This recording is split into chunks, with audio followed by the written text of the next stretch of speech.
Assalamu alaikum wa rahmatullah. Mahdi Tijani back with you, aka the Red Mahdi, aka the Masculine Reviver.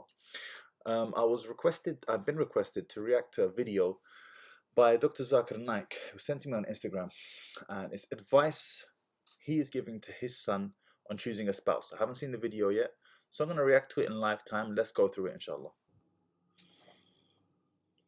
MashaAllah, you have a family of Daif.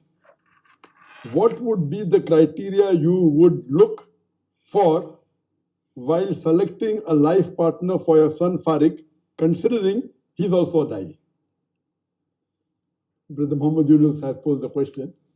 This is a very good question. I'm looking forward to hearing what the doctor's answer is, because let's see what he says. That what would I look for a life partner if I have to choose a life partner for my son Farik who's a Daif? Number one, the choice will depend on my son, not on me. Because my son would be leading a life with his wife. He should select the right one. But naturally, I being a father can give guidelines because of experience. If I was to guide my son, and you are already aware of the criteria, and we discussed this many times, Alhamdulillah, we are on the same wavelength. And the reason is because of my wife. Whatever my son today is, and my daughters, maximum credit, you could say 80% or more, goes to my wife. And I pose this question very often. That when... Oh, man. You know what? I'm going to let the doctor finish. I'm going to let the doctor finish, inshallah ta'ala, before I say anything. Bismillah.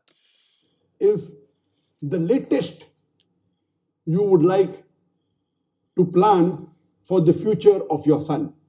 So some people say, I would like to plan maybe when my son goes in university or my daughter goes in university. Some people say when she would go to college. Some would say in school. Some would say, I would plan for my children when they enter nursery. But the Islamic method is, and the Islamic criteria is, that the latest you plan, not the earliest. Latest is when you select a life partner. When you select a life partner, then you are planning how would you want your children. So I wanted my children to become Daif. That's the reason I selected a Daiya. I wanted them to be religious. That's the reason I selected a religious girl.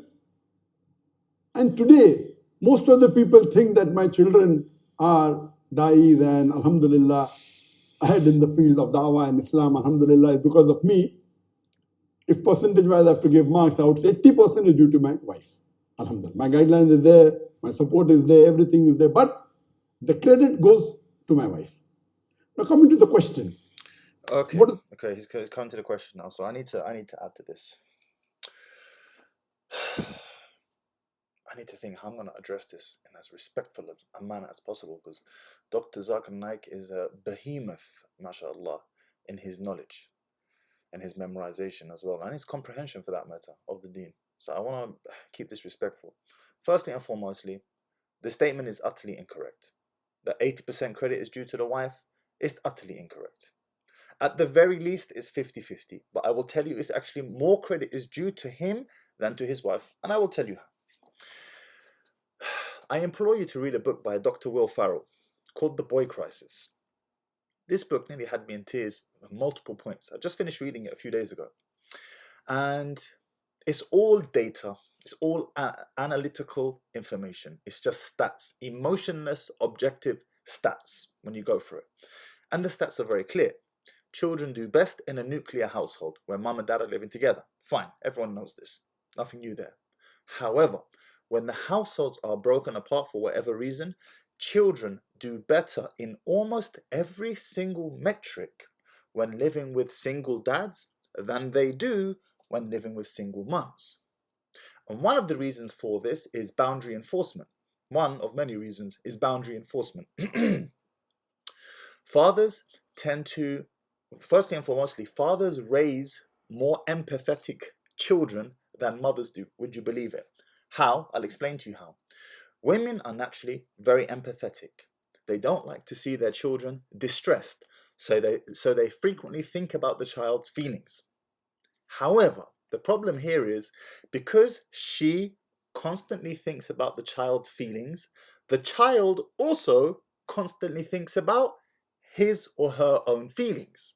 When the child is repeatedly acknowledged that their feelings are more important than what's right, the child will also grow up to believe his or her feelings is more important than whatever anyone else thinks.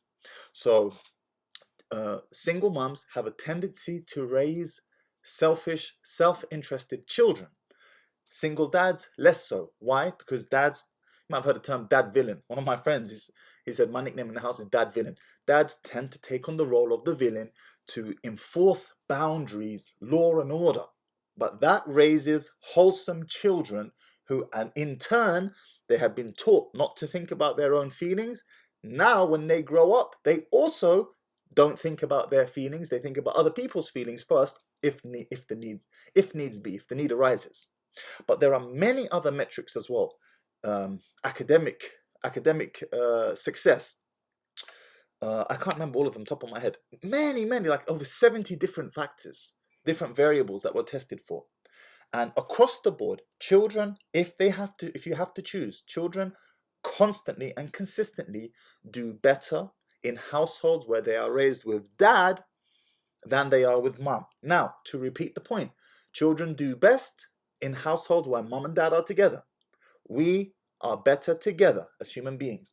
But if we had to choose, the children do better consistently across the board when raised with dad, single dad, than they do when raised with a single mom. What does this tell you? That the role of dad is more important than mom. I will say it one more time, and for those of you at the back, maybe some of the ladies watching, you don't like hearing this right now. The role of dad is more important than the role of mom, especially when it comes to raising wholesome children, wholesome, intelligent, empathetic, understanding children. The role of dad is more important. Now, we are both important. Mom is also important, not to take anything away from her, but it is not 50-50. It is impossible, it is not, and the stats are clear. And if you don't believe me, I implore you, I encourage you, buy the book, download it on Audible, called The Boy Crisis. It's all stats and facts, numbers, no emotion. Children always do better in households raised with dad than they do with mom. So I want to use my words carefully out of respect for the doctor, but I disagree with the doctor. He is the pillar in his household, not his wife. It is him. He is the pillar. Without him, there is no household. I am sure his wife is an amazing woman. They've raised, from what I can see, amazing children. There is no doubt she's an amazing woman. Allahumma barik. I salute her. She is clearly from the elite, from the cream of the crop of women. No disrespect to her whatsoever. However, if you were to push me and say, Mahdi, but whose role is more important? I am telling you, it is him. It is his role that is more important. He is the pillar. With no pillar, with no backbone, there is no household. It is him, the father. Particularly this individual, who's Dr. Zakir Naik, is, like I said, he's a behemoth in the Muslim world of Islamic knowledge. So, you, Dr. Zakir Naik, you are the pillar of your household. You are the one who has overtly contributed towards the way that your children have grown up. Not to take anything away from your wife at all. I'm just simply saying, if you're going to ask me, I'm going to tell you, it is you, and the stats on this are clear. Read the book, The Boy Crisis by Dr. Will Farrell. Criteria that I would see or look for in a life partner for my son, Farid Uzatai. As I mentioned in my early answer, our beloved Prophet Muhammad said in Sahih Bukhari, volume number 7, hadith number 5090. And the same hadith is repeated in Sahih Muslim, volume number 4. Hadith. You gotta love it when Dr. Zakir does this, like 590, 1, 2, 3, 4, 5, Bukhari, this, Ahmad, that. Boss. 3635. Abu Hurairah, may Allah be pleased with him, said that Prophet Muhammad, peace be upon him, said that women are chosen for 4 things in marriage. When you marry a woman, you look for 4 things: wealth, lineage, nobility, beauty, and religion. Choose her for her religion. So the Prophet said, though people look for 4 things in a life partner while choosing a woman for marriage: wealth, lineage, beauty, and religion. Choose her for a religion. The best is religion. And as I mentioned earlier, that I would tell my son that while choosing a life partner, see to it that you give 95% weightage to religion. The other three are time bound mainly for worldly things. Religion, Hadeen, is for the Akhirah and for this world. And Allah subhanahu wa ta'ala says in the Quran that if you seek for this world, Allah will give you this world, but not the Akhirah. If you seek for Akhirah, Allah will give you Akhirah and this world. As far as the wealth is concerned, I would not like my son to use the wealth of his wife for the living. He should be a man, he should look after himself. He is a qawwam.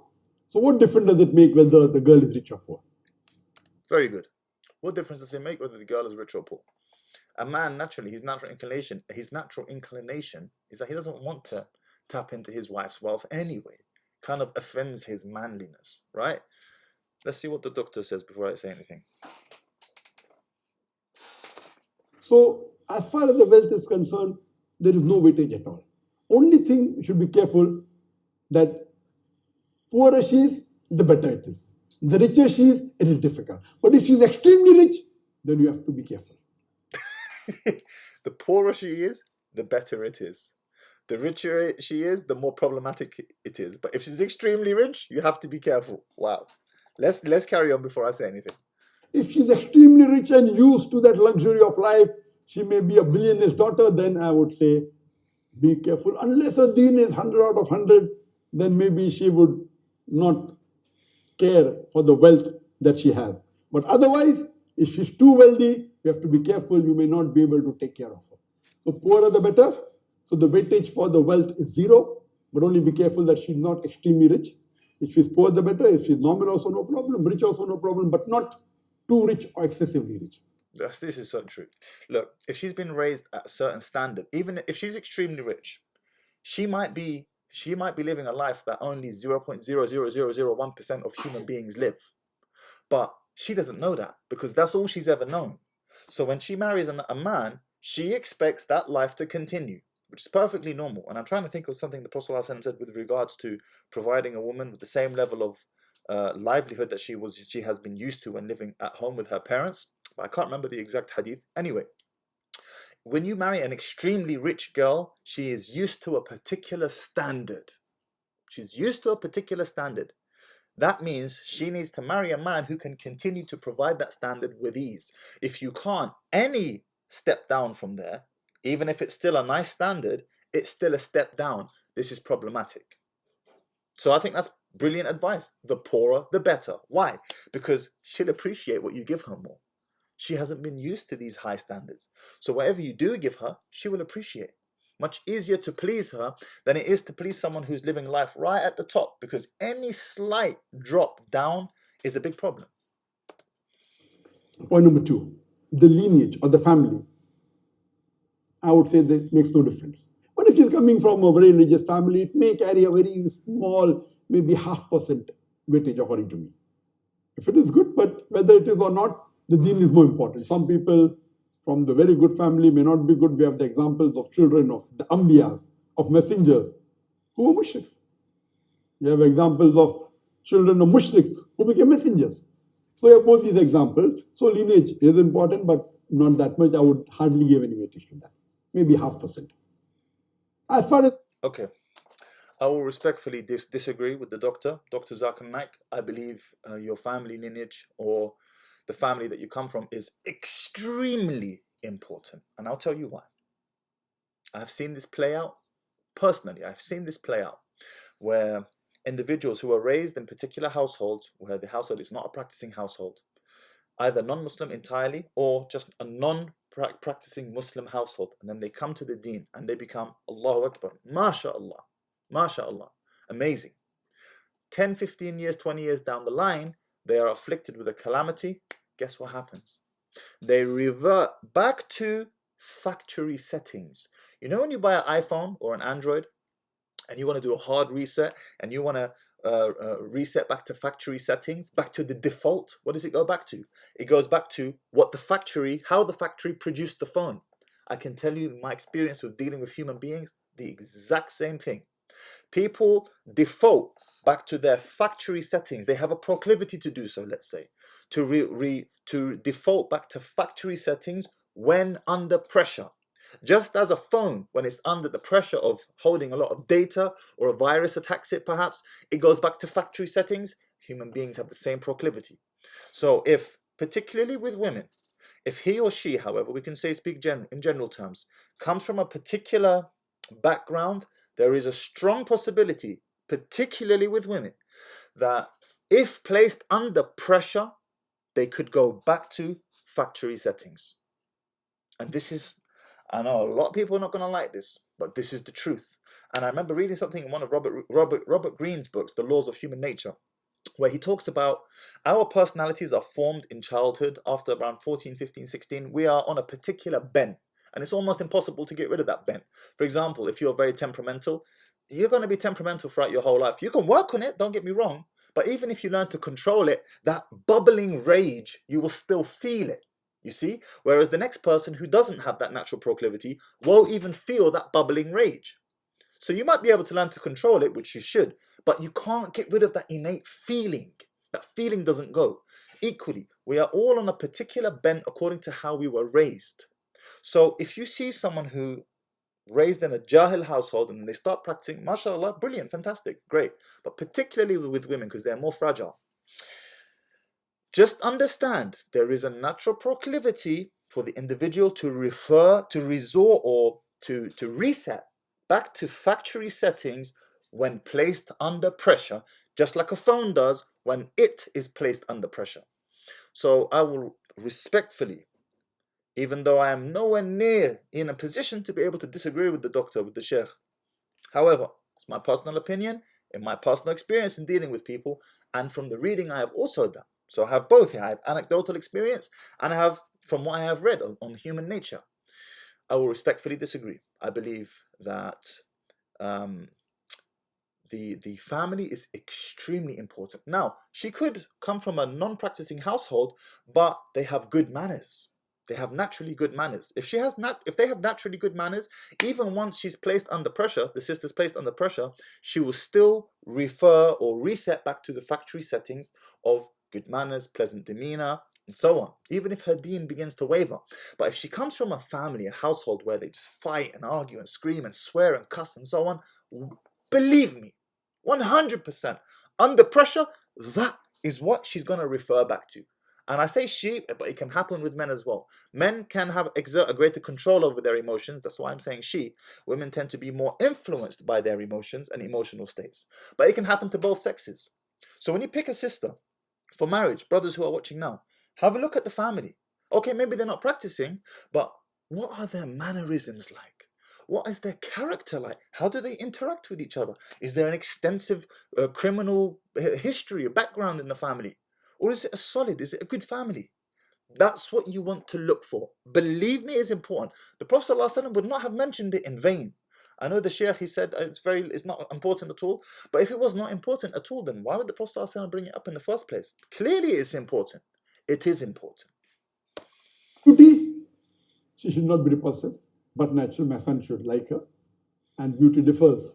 It's in the eye of the beholder. And everything is in the mind. So I would say, okay, you can give about maybe 3 or 4% marks for beauty. 95% minimum should be for thee. This is what I would guide him, and this is what I believe, even he believes in this. Regarding the criteria. I mean, look, beauty is important to a man, but I know men who have married sisters purely for the deen, but he wasn't attracted to her. He had the 3-4% attraction. He ended up divorcing her 10 years later. I know one brother in particular, he said to me, I never forget, he said to me, Mahdi, I have to turn her around when I make love to her. It's not even making love, I'm just relieving myself because I can't bear to look at her. Imagine. It was that bad. So I'd say beauty is important, man. It's important. But again, look, Dr. Zakir Naik is on a mission. He's on a mission to reform the Islamic Ummah. So I guess I'm just guessing, postulating now, according to what level of ambition you have for the deen will dictate how much importance you give to beauty. Each to their own. Bottom line is this, you need to be attracted to her. There needs to be some degree of attraction. That a Muslimah should be. In the criteria, I would have 8 criteria which are compulsory. Number one, she should be a practicing Muslimah following Islam as per the glorious Quran and the Sahih Hadith. And she should do all the fara'is.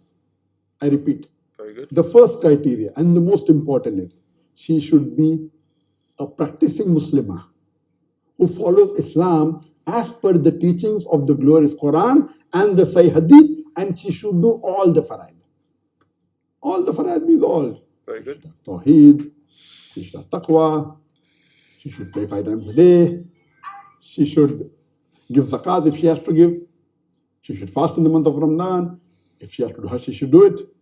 Hijab and all these can speak for hours together. Number two, she should abstain from all the haram activities, all the major sins, all the minor sins, as much as possible, but natural. If it's 1 or 2 minor sins, no human being can say that he does not sin at all. But abstain from all the major sins, abstain from all the sins if possible, almost all. Number three, she should be virtuous and do as much as mustahab, as much as sunnah of the beloved Prophet Muhammad. Third is a virtuous girl who follows as much as sunnah of the Prophet, does as much as mustahab, what is recommended in the Quran and Sahih Hadith. That is, her taqwa level should be high. Believe in Tawheed. Besides the 5 times salah, she should offer the tahajjud salah. She should pray the sunnat muqadda, the sunnat ghair muqadda.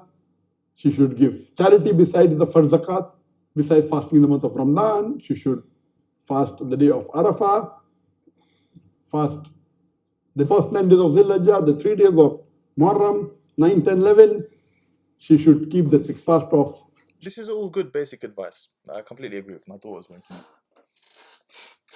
Hold on a second. While she should fast 3 days, the Ayyamul Bid, every month. She should fast on Monday and Thursday, and so on and so forth.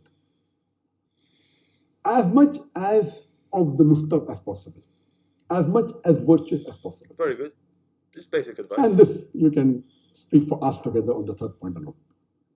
The fourth point is, she should have the passion for dawah and spreading the message of Islam amongst the Muslims and non-Muslims. Passion for dawah and spreading the Islamic teachings. Fourth point. Fifth point, she should encourage and support her husband, that is my son, for doing dawah completely.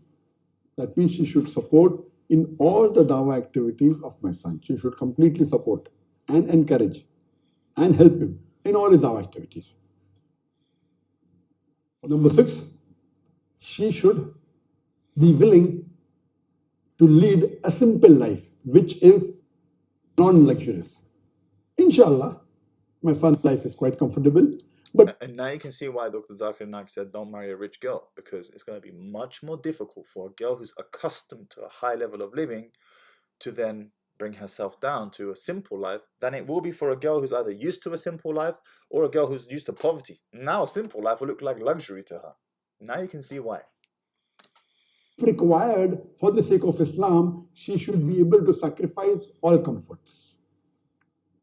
7th, she should be fluent in English, because my son is fluent in English and he would want her to be fluent in English. The 8th is she should be willing to settle in Malaysia or wherever my son would shift, but his plans are to stay and live in Malaysia, so she should be willing to settle in Malaysia. These are the 8 compulsory criteria, if I would mention the criteria for selecting life partner for my son. As far as the criteria which are very important but not compulsory, number 1 would be, I would want her to be fluent in Fusha Arabic. The classical Arabic, the Arabic of the Quran, she should be fluent in that. The reason is that I would want my children to be fluent in Arabic. My son knows Arabic fluently, Fusha. I would want his wife to know, so that the children are fluent in English and Arabic, both.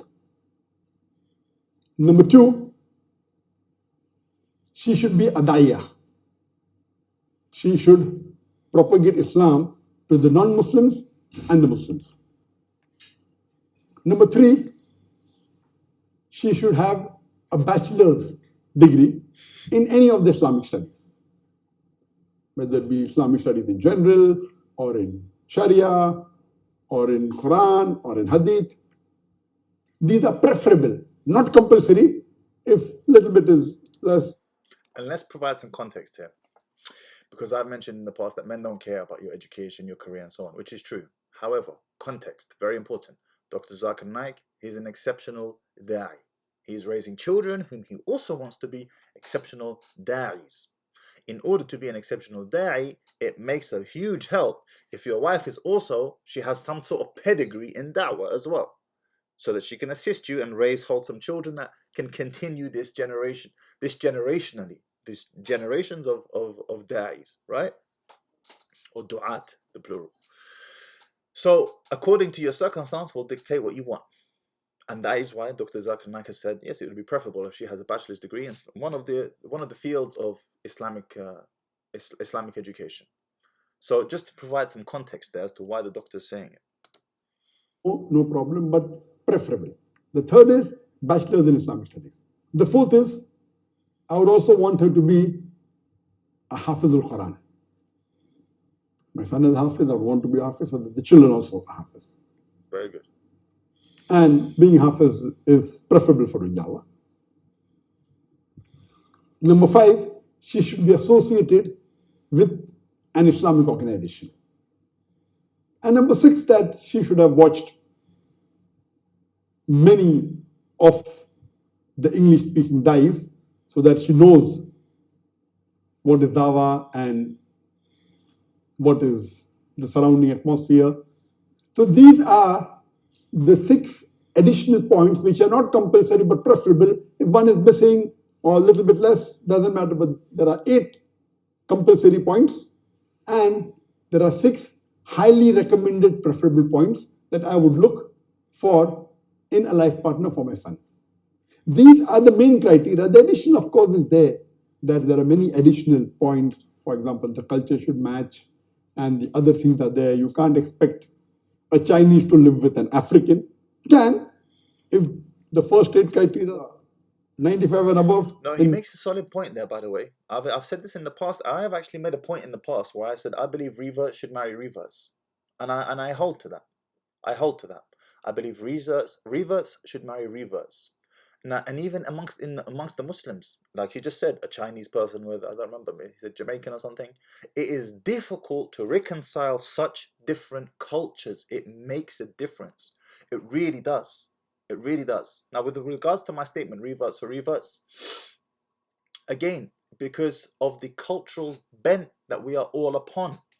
Now, you might say, oh, well, what the Sahaba, yes, the Sahaba were all reverts, my friend. You forget that. They were all reverts. They understood each other's culture. Culture is really important. I have a friend who went separate ways with his wife because he couldn't get her culturally. She was from another country, he was from this country, and they just couldn't connect on a cultural level. He said, like, we don't get each other's bants and jokes. And he said, it's just the household is dead all day long.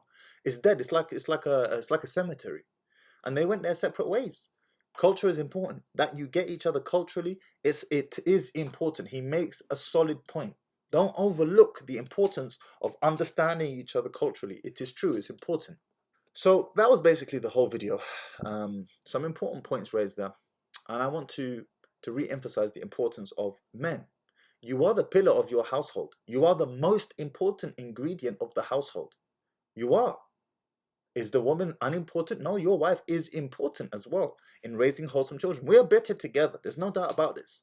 But as I said, if you were to push me to give you an answer, I will direct you towards Dr. Will Farrell's book, The Boy Crisis. And the data is clear. Children do better in single father households than they do in single mother households. And they do best in nuclear households. So let's not belittle ourselves, put ourselves down so that we can make our wives feel more important. No, enough of that. None of that nonsense. None of that BS, because it's not true. They need us. Women need us. And to a point, we need them as well. But they need us more. And the data is clear on that. So stop minimizing yourselves to make your women feel better, gentlemen. and this is not directed towards Dr. Zakir Naik. I know a lot of people do this. Understand that the importance that you as a man are bringing to the table, because it is extremely important. And again, I'll finish off by telling you, go and read that book, The Boy Crisis by Dr. Will Ferrell. If you found value in this video, hit the like, hit the subscribe, helps with the algorithm and the reach. More people can see this video and benefit from it as well. And if you have any videos that you want me to react to, send them to me on Instagram at theredmahdi. I'll put it in the description, all my details. And I'll catch you guys on the next one. Assalamu alaikum wa rahmatullah.